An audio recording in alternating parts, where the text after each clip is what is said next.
جنگ، اپنا جلال، اپنی صلاحیت کو اللہ کے ساتھ مختص کیا جائے اور دین کی فتح اور نصرت کے لیے اپنی ذاتی کامیابی، اپنے ذاتی دفاع اور اپنے اقتدار کو دوام دینے کے لیے میدان میں نہ اترا جائے، بلکہ اللہ رب العزت کے دین کی حاکمیت کو قائم رکھنے کے لیے جب آپ میدان عمل میں اترتے ہیں تو پھر اللہ کی طرف سے فتح اور عزت کا جو ہے وہ لافانی فرمان جاری ہونا شروع ہوتا ہے۔ بڑا اعلیٰ اور عرفہ کردار تھا جی، واقعی قابل تقلید، اور آج کے دور میں بھی ہمیں اس سے استفادہ حاصل کرنا چاہیے۔ اچھا ڈاکٹر صاحب، یہ اسلامی تاریخ میں داخلی اختلافات کی بڑی جو ہے نا وہ ایک نیگیٹو امپیکٹ رہا ہے،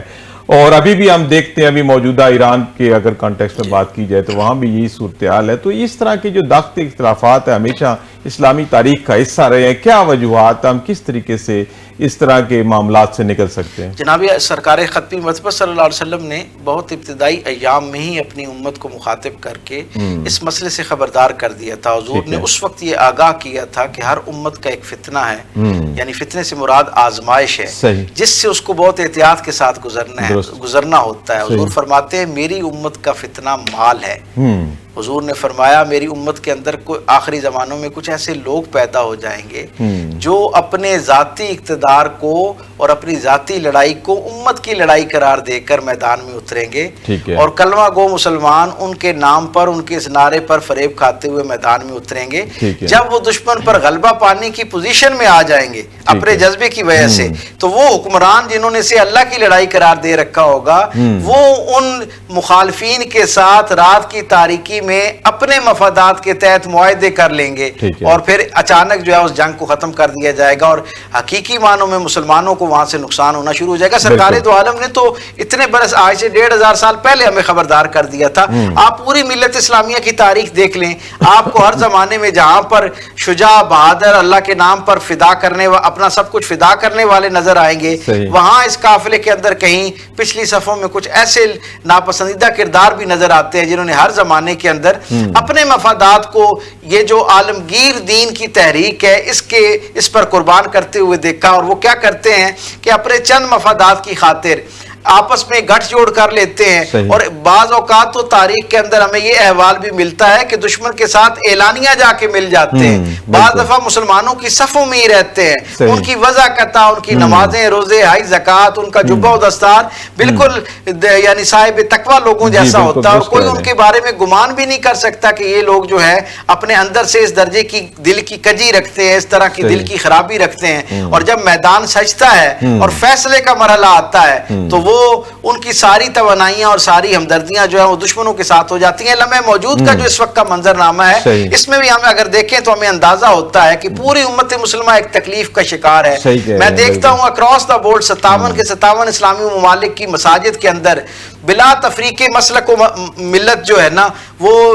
مسلمان فوجوں کے لیے ان کی اعانت و نصرت کے لیے دعائیں ہو رہی ہیں، لیکن ہمارے حکمرانوں کا کردار میں سمجھتا ہوں ابھی بھی مسلط کا شکار ہے۔ ہمیں جس انداز میں والہانہ اور واشگاف الفاظ میں ملت اسلامیہ کے پیچھے آ کے کھڑا ہونا چاہیے تھا، ان کی پشتبانی کرنی چاہیے تھی، ان کے لیے اپنے وسائل جو کرنے چاہیے تھے، ابھی بھی ہمارے حکمران مسلط کا شکار ہے۔ اور نہ جانے کیوں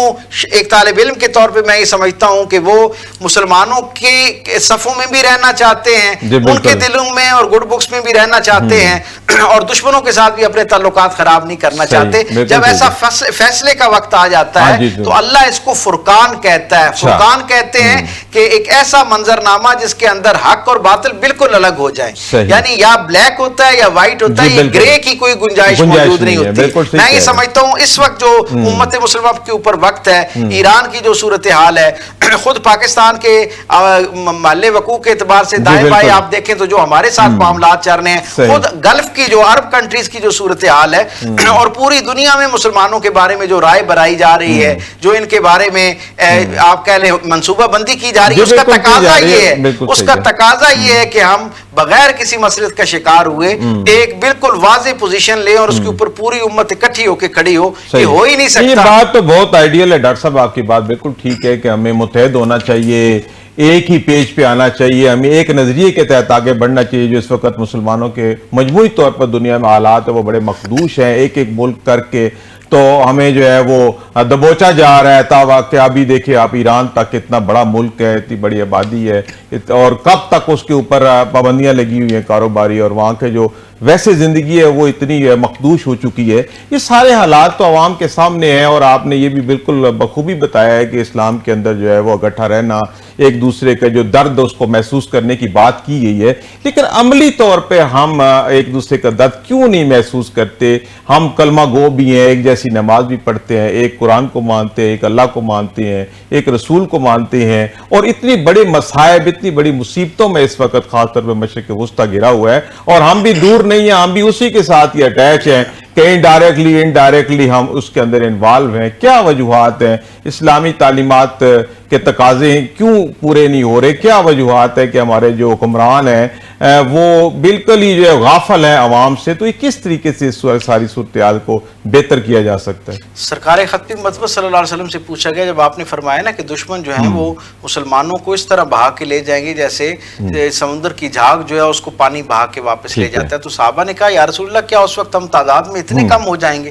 تو حضور نے مسکرا کے فرمایا کہ نہیں, تعداد میں تو ہم ایک بہت بڑی, یعنی ہمارا عدد ہوگا, بہت بڑی تعداد ہوگی مسلمانوں کی. کہا پھر کیا سبب ہے کہ مسلمان اتنے کمزور ہو جائیں گے؟ تو حضور نے فرمایا اللہ پر عدم توکل اور دنیا کی محبت. میں سمجھتا ہوں آج بھی جو ہمارے حالات ہیں اس کے پیچھے یہی دونوں باتیں ہیں. یعنی ایک تو ہم دنیا کی محبت میں اتنے غرق ہو چکے ہیں کہ ہم اس دنیا کی جو آسائشیں ہیں جو ظاہری طور پر بہت عارضی ہیں, ہم ان سے چند لمحوں کے لیے دور ہونے کا تصور کرنے سے بھی خوف زدہ ہیں. ہمارے حکمران آپ دیکھیے نا, وہ کیوں اس درجے, کیا اگر ایک عام چلتا پھرتا آدمی, ایک ایوریج سطح کا سوچنے والا آدمی جو ہے وہ اگر اس سارے معاملے پر اپنی ایک رائے رکھتا ہے اور سمجھتا ہے کہ امت کو اکٹھا ہونا چاہیے اور مسلمانوں کو حق کے لیے آواز اٹھانی چاہیے آپس میں متحد ہو کے, تو حکمران تو میں سمجھتا ہوں ان سے اس حوالے سے کئی درجے بہتر بصیرت رکھنے والے.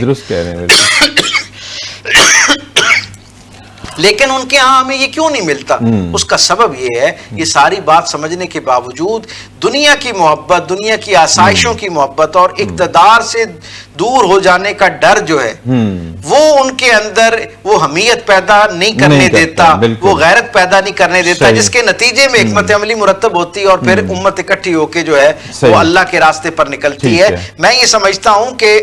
حکمرانوں کو بھی بار بار اس کی تنبیہ کرنی چاہیے, اور یہ جو اللہ پہ عدم توکل ہے, جو ہمیں بار بار سبق پڑھایا جاتا ہے نا جی کہ ہمارے اسباب کم ہیں جی, ہم کیسے, آپ دیکھیں ایک ملک ہے ایران, ابھی آپ نے خود فرمایا کئی دہائیوں سے وہ مشکلات کا شکار ہے, پابندیوں کا شکار ہے, اس کے باوجود کتنے دن ہو گئے اس کو وہ ایک عظیمت کا, ایک غیرت کا استعارہ بن کے پوری امت کی نمائندگی کرتے ہوئے کھڑا ہے. ابھی تک ہم کیا, ابھی بھی ہمیں سنی شیعہ وہابی دیوبندی بریلوی اہل حدیث کی تقسیم میں پڑھنا چاہیے؟ بھائی امت پر ایک مشکل وقت ہے.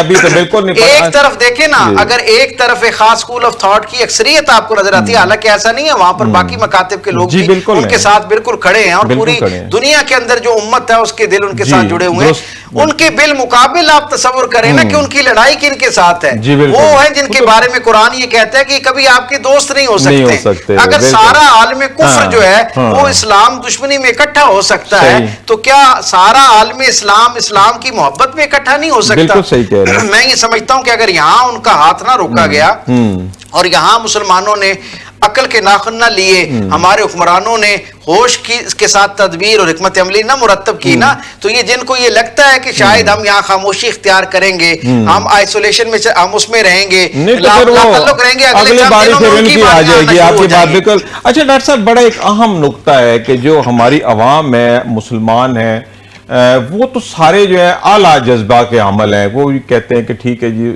ہر مسلمان کا ایک دوسرے کا خیال کرنا چاہیے, اور اعلیٰ جو اخلاق ہیں اسلام کے اس کے اوپر پابند ہیں, لیکن ہمیں حکمران ایسے نہیں ملتے. کیا وجہ ہے کہ یہ مسلمان ممالک کے اندر کیا جمہوریت نہیں ہے, یا جن کے اندر جمہوریت بھی ہے اس کے باوجود بھی جو ٹرو ریپرزینٹیٹیو ہے, یعنی کہ جس طرح کی عوام ہے, عوام کی سوچ ہے, ان کے جذبات ہیں, اس کے مطابق حکومت کیوں نہیں اوپر آتی؟ کیا وجوہات ہے کہ اسلام نے اس حوالے سے کیا نظام دیا ہے کہ اس طریقے کی حکومت قائم ہو سکے جو عوام کے جذبات کی جو ہے وہ نمائندگی کرتی ہو؟ اصل میں سمجھتا ہوں کہ بڑی حکمت عملی کے ساتھ اور ہوم ورک کر کے اغیار نے امت مسلمہ کے اندر ایک نیریٹو بنایا ہے، ایک بیانیہ بنایا ہے کہ دین جو ہے وہ نماز، روزہ، حج، زکوٰۃ ہے، اپنے ذاتی انفرادی درجے کے اخلاقیات جو ہے اس کو ترتیب دیں، گھرانے کی حفاظت کریں، اور آپ کا سیاست جو ہے، سیاست کو یعنی ایک کمزور اور ایک ناپسندیدہ سا ایک جو ہے نا شعبہ زندگی قرار دے دیا گیا، اور کہا کہ جو اللہ والا بندہ ہے، جو صاحب تقوی ہے، اسے میدان عمل میں نہیں آنا چاہیے، اسے سیاست کی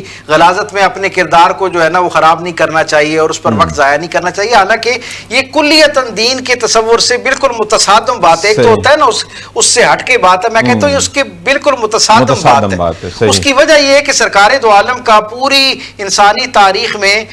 سارے رہنماؤں پر یہ امتیاز ہے کہ آپ سے پہلے جتنے انسانی مسلح آئے نا، ان سب کے بارے میں رہنما آئے، ان کے بارے میں یہ بات مسلمہ تھی کہ عام لوگوں میں جس آدمی کے پاس ایک بڑا خیال ہوتا تھا نا، اسے لوگ بڑا آدمی سمجھتے تھے۔ پھر ان بڑوں میں سے بڑا وہ ہوتا تھا کہ جو اپنے اس خیال کو اپنی عمل سے، اپنی زندگی سے اس کی گواہی دینا شروع کرتا۔ پھر اس سے بھی بڑا آدمی وہ ہوتا جو انبیاء و مرسلین اکثر ان میں پائے جاتے ہیں کہ جنہوں نے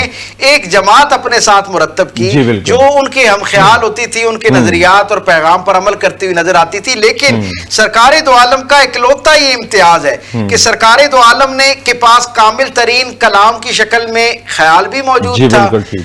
اپنی ذات پر اس کو 100% نافذ کر کے بھی دکھایا، پھر ایک جماعت بھی قائم کی جو خالصتاً اس پیغام کی نمائندگی کرتی تھی، اور پھر یہاں تک حضور نے رکنا مناسب نہیں سمجھا، ایک پھر باقاعدہ نظام کی شکل میں ایک حکومت قائم کر کے دکھائی۔ ریاست مدینہ کو سرکار دو عالم صلی اللہ علیہ وسلم نے اس انداز میں ساری دنیا کے سامنے پیش کیا کہ اگر یہ چند لوگ اگر خیر پر اکٹھے ہو جائیں، عدل پر اکٹھے ہو جائیں، ایک دوسرے کی خیر خواہی پر اکٹھے ہو جائیں، تو یہ دنیا کے اندر ایسا امن کا گہوارہ بنا سکتے ہیں، اور ایک عربوں کی وہ سرزمین جہاں ہر لمحہ جنگ و جدل جو ہے اس کا ہونا ایک فطری سی بات شمار ہونے لگ پڑی تھی، اسے سرکار ختمی مرتبت اس طرح وادی امن بنا سکتے ہیں۔ تو گویا اس پیغام کے اندر اتنی قوت ہے کہ دنیا میں جہاں یہ ایک حکومت کی شکل میں، نظام کی شکل میں یہ دین نافذ ہوگا، وہاں پر لوگوں کی زندگیوں میں اسی طرح آسانیاں اور خیر جو ہے وہ آنا شروع ہو جائے گا۔ ہمارا المیہ یہ رہا کہ ہم کئی صدیوں سے دین سے مراد نماز، روزہ، حج، زکوٰۃ، وہ جو انفرادی درجے کا تقاضا ہے نا دین کا، اسی کو ہی دین سمجھتے رہے۔ میں یہ سمجھتا ہوں کہ ایک بہت عالمگیر تحریک کی ضرورت ہے جس میں مسلمانوں کو اس بات پر خبردار کیا جائے کہ اللہ کا جو بندہ مومن سے تقاضا ہے نا، وہ اس کے انفرادی درجے پر اس دین کے نفاذ کے ساتھ بھی ہے، اور اس دھرتی پر ہم دنیا میں اللہ کی نگاہ کے اندر سب سے بہترین امت، اس لیے قرآن حکیم خود کہتا ہے کنتم خیر امت اخرجت للناس، تم انسانوں میں سب سے بہترین امت اس لیے قرار دیے گئے ہو کہ تم نیکی کا حکم دیتے ہو، برائیوں سے روکتے ہو، ایک ایسا نظام مرتب کرتے ہو جہاں نیکی کے ساتھ جو ہے وہ نیکی کو اختیار کرنا آسان ہو جاتا ہے، گناہ، ظلم اور ظالم کا ہاتھ روکنا جو ہے وہ آسان ہو جاتا ہے۔ دیکھو جی ڈاکٹر صاحب، ایک انتہائی مختصر سوال، مختصر جواب، چونکہ وقت جو ہے ختم ہوا چاہتا ہے، لمحہ موجود میں کون ایسا جو ہے رول ماڈل ہو سکتا ہے، ایسا مینٹور ہو سکتا ہے کہ جو اس ملائیت نظام سے نکال کے ہمہ گیر جو اسلام ہے، اس کے اصول ہیں، اس کے اوپر پیروی کا کوئی نمونہ ثابت ہو؟ جب تک یہ امت شخصیات سے متاثر ہونے والا ایک دائرہ ہے نا، اس سے نکل کر سرکار دو عالم صلی اللہ علیہ وسلم کی شخصیت کو اپنا مینٹور، اپنا رہنما بنانا نہیں شروع کرے گی، اور ساری امت اپنے مسالک کے دفاع سے نکل کر خالصتاً حضور کی زندگی سے زندگی کے زاویے اور سلیقے نہیں سیکھے گی، اس وقت تک بڑی تبدیلی نہیں آ سکتی۔ بہت شکریہ ڈاکٹر صاحب، آپ نے وقت نکالا اور پروگرام میں شامل ہوئے۔ جی ناظرین، اسی کے ساتھ یہاں پہ پروگرام کا وقت اپنے اختتام کو پہنچتا ہے۔ میں اپنے مہمان ڈاکٹر طارق شریفزادہ صاحب کا بیعت مشکور ہوں جنہوں نے وقت نکالا اور پروگرام میں شامل ہوئے۔ ناظرین، اپنے میزبان سعید علوی کو اجازت دیجیے، اللہ حافظ۔